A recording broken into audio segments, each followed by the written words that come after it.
దేవునికి స్తోత్రం కలుగును గాక. మరొక్కసారి ఆన్లైన్లో ఉంటున్న మీ అందరికీ కూడా ప్రభు పేట వందనాలు తెలియజేస్తుంటున్నా.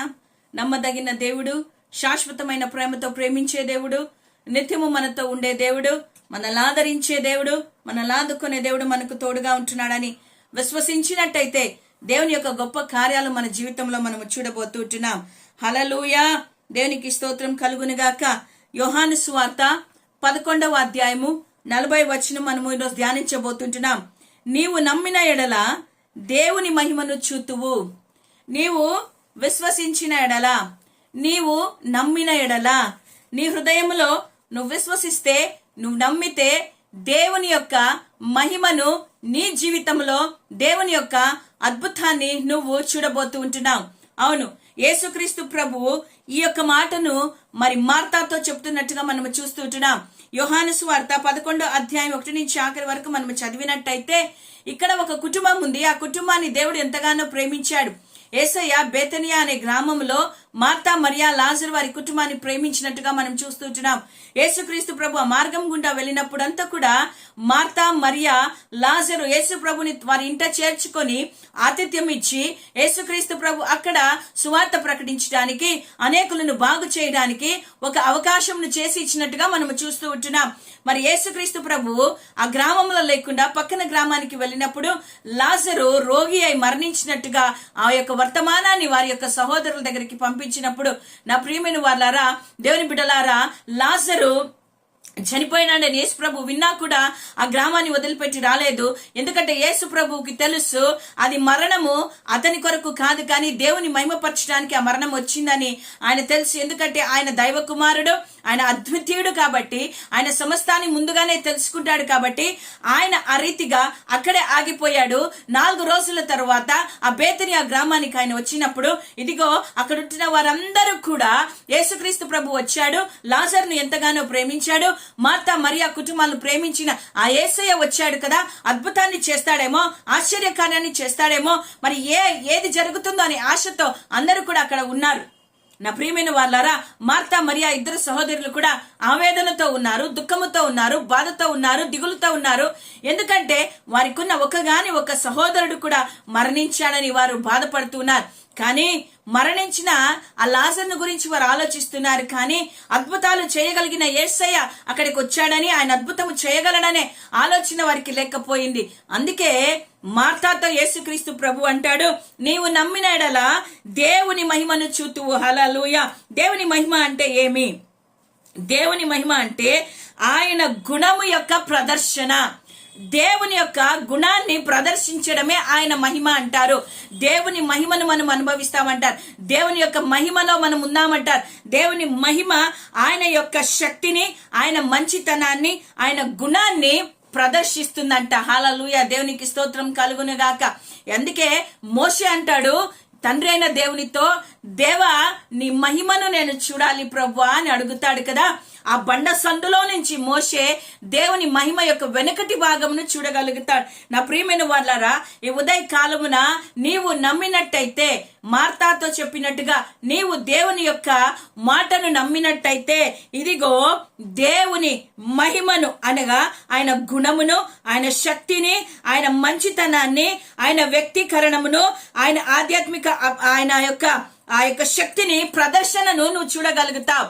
నా ప్రియమైన వాళ్ళారా, మార్తా, మరియా ఇద్దరు కూడా సమాధి అవతల ఉన్న చనిపోయిన లాజరుని చూస్తూ ఉన్నారు. కానీ యేసుక్రీస్తు ప్రభు సమాధిలో జీవము లేక పడుకున్న లాజరుని చూస్తున్నారు. వీళ్ళైతే చనిపోయిన లాజరుని గురించి ఆలోచిస్తున్నారు. కానీ యేసయ్య అక్కడ లాజరు ఏ రీతిగా ఉన్నాడో ఆయన చూడగలుగుతున్నాడు. నా ప్రియమైన వాళ్ళారా, దేవుని యొక్క శక్తిని ప్రదర్శించడానికి ఈ యొక్క కార్యాన్ని దేవుడు ఆ యొక్క గ్రామంలో చేయాల్సి వచ్చింది, ఆ పట్టణంలో చేయాల్సి వచ్చింది. నా ప్రియమైన వాళ్ళారా, దేవుని మాటకు ఈ లోకమంతా, ఈ సృష్టి అంతా కూడా ఆయన మాట వింటుంది. కాబట్టి మృతులలో ఉన్న లాజరును యేసయ్య నోటి మాట చేత బయటికి పిలవగలిగాడు.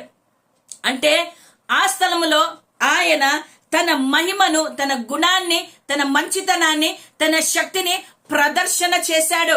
ఈరోజు నీవు కూడా నమ్మినట్టయితే ఏదైతే నిర్జీవంగా నీ జీవితంలో ఉందో, ఏదైతే చేత కాని పరిస్థితుల్లో నువ్వు ఉంటున్నావో, ఏదైతే బలహీనత నీకుందో, ఏదైతే వ్యాధి నీకుందో, ఏదైతే సమస్య నీకుందో, ఏదైతే నిర్జీవంగా ఉందో అది నీ కంటికి నిర్జీవంగా కనిపిస్తుంది. కానీ ఇదో సజీవుడైన, గొప్పవాడైన, మహోన్నతుడైన, సర్వశక్తివంతుడైన తన యొక్క బలమును, తన మంచితనాన్ని, తన శక్తిని ప్రదర్శన చేసే యేసయ్యకు మాత్రము అది జీవములోనే కనిపిస్తుంది. హల్లెలూయా, దేవునికి స్తోత్రం కలుగును గాక. సమాధిలో ఒకవేళ ముయ్యబడిన రాయి అడ్డం ఉన్నా కూడా మార్తా మరియాలు భయపడ్డారు. వాసన వస్తుంది, ఏమనుకుంటారో అనుకున్నారు. కానీ యేసు ప్రభుకు అన్నీ తెలిసిన దేవుడు. ఆయన దేనిని గురించి ఆలోచన చేయలేదు. కానీ ఆయన తాను ఎంతగానో ప్రేమిస్తున్న లాజర్ను బయటికి తీసుకురావాలని ఆయన ఆలోచన చేశాడు. యేసు కన్నులు విడిచాడు, తండ్రి వైపు చూశాడు, ఆకాశము వైపు కన్నులెత్తి చూసి, ఇదిగో ఆయన ఆ యొక్క సజీవుడైన దేవుడు, మహత్య కార్యములు చేయగలిగిన దేవుడు, ఇదిగో ఆ యొక్క లాజర్ యొక్క జీవమును మరలా తీసుకొని వచ్చాడు. హల్లెలూయా. ఈ రోజు నిర్జీవంగా ఉంటున్న నీవు, ఏమి చేయలేని స్థితిలో ఉంటున్న నీవు, బలహీనతల్లో ఉంటున్న నీవు, వ్యాధుల్లో ఉంటున్న నీవు, అప్పుల్లో ఉంటున్న నీవు, రోగంలో ఉంటున్న నీవు, అసమాధానంతో ఉంటున్న నీవు, భయముతో ఉంటున్న నీవు బాధపడుతున్నావేమో, ఇక నా జీవితం అయిపోయింది అనుకుంటున్నావేమో. నా ప్రియమైన వాళ్ళరా, నిర్జీవముగా ఉందేమో కానీ ఇదిగో ఆ యొక్క పరిస్థితిని దేవుడు మార్చగలిగిన దేవుడు. నీకు అంత సాధ్యముగా ఉందేమో కానీ దేవునికి సమస్తము సాధ్యమే. మనం ఏం చేయాలంటే నమ్మి యేసు వైపు మనము చూడాలి. హల్లెలూయా.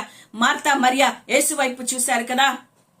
మాకు ఇంకా ఆదరువు నీవే, మాకు సహాయం చేయవాడువు నీవే, మా యొక్క తమ్ముడు చనిపోయాడు, ఇదో నువ్వే అని వారు యేసు వైపు చూశారు కదా. ఈరోజు ఉదయ కాలమున నీ సమస్యను చూసి నువ్వు బాధపడుతూ, భయపడుతూ, చింతిస్తూ, ఏడుస్తూ ఉన్నావేమో. కానీ ఇదిగో ఒక్కసారి నువ్వు యేసు వైపు తిరుగు. యేసు వైపు తిరిగి చూడు. నువ్వు ఎప్పుడు కూడా ఆయన యొక్క శక్తి మీద, ఆయన యొక్క పని మీద, ఆయన యొక్క అద్భుతాల మీద నీవు అనుమానం పెట్టుకోకుండా విశ్వాసము కలిగి నమ్మి దేవుని వైపు చూడు. అసాధ్యమైన వాటిని సాధ్యపరిచే దేవుడు, లేని వాటిగా ఉన్నట్టుగా పిలిచే దేవుడు మన దేవుడు అంటున్నాడు. ఈరోజు నీ జీవితంలో ఒక అద్భుతాన్ని ఉదయకాలం ఆయన చేయాలని ఆశపడుతున్నాడు. ఒకవేళ ఒక రాయి మూయబడి ఉందా, నీ అద్భుతానికి ఆటంకంగా ఏదైనా ఉందా, దాన్ని దొరలించి ఇదిగో విశ్వాసముతో నువ్వు చూడు. విశ్వాసముతో నువ్వు చూసిన ఎడలా దేవుడు నీ జీవితంలో అద్భుతాన్ని చేసి ఒక గొప్ప కార్యాన్ని, ఆశ్చర్యమును దేవుడు కలిగించబోతూ ఉంటున్నాడు. నా ప్రియమైన వాళ్ళారా, నువ్వు నమ్మడం లేదు, నువ్వు అవిశ్వాసముతో ఉంటున్నావు, ఇంకా నమ్మిక లేక ఉంటున్నాం, ఇంకా దేవుడు చేస్తాడా అనే అనుమానం, సందేహాలు మనలో ఉంటున్నాయి. చుట్టూ ఉన్న పరిస్థితులను బట్టి, మనకున్న సమస్యలను బట్టి దేవుని మీద మనం ఆధారపడలేక, దేవుని వైపు చూడలేక, దేవుడు చేస్తాడన్నా కూడా తెలిసి కూడా కొన్నిసార్లు నమ్మలేని పరిస్థితుల్లో మనం ఉంటున్నాం. కానీ ఉదయకాలమున దేవుడు అంటున్నాడు, నీవు నమ్మిన ఎడలా ఒక పని మనము చేయాలా. అదేంటంటే నువ్వు నమ్మాలా. ఏ రీతిగా బస్సులోకి వచ్చినప్పుడు మనం డ్రైవర్ని నమ్ముతావో, ఆటోలోకి వచ్చినప్పుడు డ్రైవర్ని ఏ రీతిగా నమ్ముతామో, హాస్పిటల్కి వెళ్ళినప్పుడు డాక్టర్ని ఏ రీతిగా నమ్ముతావో, మరి పోలీస్ స్టేషన్కి వెళ్ళినప్పుడు పోలీసుల్ని ఏ రీతిగా నమ్ముతావో, ఇల్లు కట్టేటప్పుడు ఇంజనీర్ని ఏ రీతిగా నువ్వు నమ్ముతావో, నీవు సృష్టికర్త అయిన దేవుని నువ్వు నమ్మాలి. అంతే. ఇల్లు కట్టే ఇంజనీర్ ఎట్లా కడతాడో మనకు తెలియదు, కానీ ఆయన నమ్ముతాం. నాణ్యమైన మంచి ఇల్లుని కడతాడని, డాక్టర్ దగ్గరికి నమ్మకంతో వెళ్తాం, నా రోగమును బాగు చేస్తాడని, ఆపరేషన్ సక్సెస్ చేస్తాడని వెళ్తాం. అదే రీతిగా నీ సృష్టికర్త అయిన దేవుడు, నిన్ను సృజించిన వాడు, నిన్ను పేరు పెట్టి పిలిచిన దేవుడు అన్నీ చేస్తాడని నువ్వు నమ్మిన ఎడల దేవుడు ఈ ఉదయం నీ జీవితంలో అద్భుతాన్ని చేయబోతుంటున్నాడు. ఏదైతే నిర్జీవంగా ఉందో, ఏదైతే చనిపోయిన స్థితిలో ఉందో, ఏదైతే లేవలేని స్థితిలో ఉంటున్నావో, ఎక్కడైతే నువ్వు ఆగిపోయినావో, ఎక్కడైతే నువ్వు మూయబడి ఉన్నావో, అక్కడనే దేవుడు ఈ ఉదయ కాలం నిన్ను బయటికి తీసుకొని రాబోతుంటున్నాడు. ఒకే ఒక మాట పిలిచాడు యేసయ్య, లాజరు బయటికి రా అన్నాడు. బయటికి లేసొచ్చాడు. మార్తా దేవుని యొక్క శక్తిని, దేవుని యొక్క మంచితనాన్ని, దేవుని యొక్క ఆ యొక్క గుణమును, ప్రదర్శనను ఆమె చూడగలిగింది. అవును, నిన్ను నన్ను ప్రేమిస్తున్నాడు యేసయ్య. లాజరును ప్రేమించినట్టుగానే నిన్ను నన్ను ప్రేమిస్తున్నాడు. మార్తా మరియను ప్రేమించినట్టుగానే నిన్ను నన్ను ప్రేమిస్తున్నాడు. ఉదయ కాలమున నువ్వు నమ్మినట్టయితే నీ జీవితంలో అద్భుతాన్ని చేయబోతున్నాడు. హల్లెలూయా. దేవునికి స్తోత్రం కలుగును గాక. నా ప్రియమైన వాళ్ళారా, విశ్వాసముతో దేవుని వైపు చూద్దామా? విశ్వాసముతో దేవుని అడుగుదామా? దేవా, ఇదిగో ప్రభువా, నేను నిర్జీవంగా ఉంటున్నానయ్యా, నీ వైపు చూస్తుంటున్నాను. ప్రభా, నా కుటుంబంలో సమస్యలతో నా కుటుంబం మూయబడి ఉంది ప్రభా. అప్పులతో మేము ఇరుక్కుపోయామయ్యా. నైనా వ్యాధితో మేము తండ్రి బలహీనులుగా ఉంటున్నామయ్యా, లేవలేని స్థితిలో ఉంటున్నామయ్యా. భార్య భర్తల మధ్యన సమాధానము లేక మేము కట్టబడి ఉంటున్నామయ్యా. ఇదిగో నిన్ను నమ్ముతుంటానయ్యా. అన్ని విషయాలలో సహాయం చేయగలిగిన దేవుడు నువ్వని నీ వైపు చూసి నేను నమ్ముతుంటున్నాను ప్రభువా. ఒక్కసారి నన్ను దర్శించు ప్రభువా. నీ మహిమను నేను చూడాలి ప్రభువా. నీ మహిమను నేను అనుభవించాలి ప్రభువా. నీ సన్నిధిని నేను అనుభవించాలి ప్రభువా. ఒక గొప్ప కార్యాన్ని నా జీవితంలో చేయి ప్రభువా అని ఉదయకాలం మనం దేవుని అడిగినట్టయితే, నా ప్రియ సహోదరుడా సహోదరి, దేవుని బిడ్డలారా, ఈ రోజు నీ జీవితంలో ఒక గొప్ప అద్భుతాన్ని దేవుడు చేయబోతుంటున్నాడు. హల్లెలూయా. అక్కడ ఉంటున్న వారందరూ చూస్తూ ఉంటున్నారు. చుట్టూ ఉన్న వారందరూ ఆశ్చర్యపడ్డారు. అబ్బా, యేసయ్య వీళ్ళు ఇంతగానో ప్రేమిస్తున్నాడని. నీ చుట్టూ ఉన్న వారు కూడా అదే రీతిగా ఆశ్చర్యపడాలి. యేసయ్య అయితే ఇంతగానో ప్రేమిస్తున్నాడా? ఈ కుటుంబాన్ని ఇంత ప్రేమించాడా యేసయ్య? కాబట్టి అద్భుతాలు చేశాడు. మార్తా, మరియా, లాజరును ప్రేమించాడు కాబట్టి అన్ని కార్యాలను ఆయన చేయగలిగాడు. ఎంత గొప్ప అద్భుతాన్ని ఆయన చేశాడు కదా. చనిపోయిన లాజరు తిరిగి జీవముతో బయటికి లేసి వచ్చాడు. ఈరోజు నీ జీవితంలో కూడా దేవుడు ఆ కార్యాన్ని చేయబోతుంటాడు. మరి నువ్వు సిద్ధంగా ఉంటున్నావా? ఆయన మహిమను చూడడానికి సిద్ధంగా ఉంటున్నావా? ఆయన మహిమను అనుభవించడానికి నువ్వు సిద్ధంగా ఉంటున్నావా? హల్లెలూయా. దేవునికి మహిమ కలుగును గాక. ఈ రోజు ఈ ఉదయకాలమున దేవుడు నీ జీవితంలో కార్యం చేస్తాడు. ఓ దేవానికి స్తోత్రం అని చెప్దామా? దేవానికి వందనాలని చెప్దామా? అద్భుతకరడానికి స్తోత్రములని చెప్దామా? దేవా, నువ్వు నా పట్ల చూపుతున్న ప్రేమ కొరకై నీకు స్తోత్రాలు ప్రభు అని చెప్దామా? హల్లెలూయా. అవును, విశ్వాసముతో ఆయన చేసిన అద్భుతాలు ఆయన దగ్గరికి వచ్చి ఎటువంటి సమస్య అయినా, ఎటువంటి శోధన అయినా, ఎటువంటి తుఫానైనా, ఎటువంటి ఇబ్బంది అయినా నువ్వు నమ్మినట్టయితే దానిలో నుంచి యేసయ్య నిన్ను బయటికి తీసుకొని వస్తాడు. హల్లెలూయా. బయటికి తీసుకొని వచ్చి ఆ దేవుడు నిన్ను జీవముతో ఉంచబోతుంటున్నాడు. హల్లెలూయా. దేవునికి స్తోత్రం కలుగును గాక. కాబట్టి నా ప్రియ సహోదరుడా సహోదరి, దేవుని బిడ్డ, యేసు వైపు ఉదయకాలము చూడు. నువ్వు నమ్ము, అంతే నువ్వు చేయాల్సింది. చిన్న పని, విశ్వసించు, నమ్ము. లేదు కానీ నువ్వు నమ్ము.